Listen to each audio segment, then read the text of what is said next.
నరసింహ నాకు దుర్నయములేమెండాయే, సుగుణమొక్కటి లేదు చూడచనినా.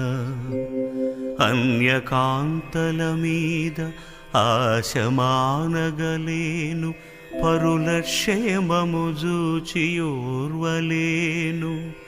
ఇటువంటి దుర్బుద్ధులిన్ని నాకున్నవి, నేను చేసెడివన్నీ నీచకృతులు. నా వంటి పాపిష్టి నరుని భూలోకాన పుటజేసితివేమి భోగిశయనా. అబ్జదళ నేత్ర నా తండ్రివైన ఫలము, నేరములుగాచి రక్షింప నీవే దిక్కు. భూషణ వికాస శ్రీధర్మపుర నివాస, దుష్ట సంహార నరసింహ దురిత దూరా.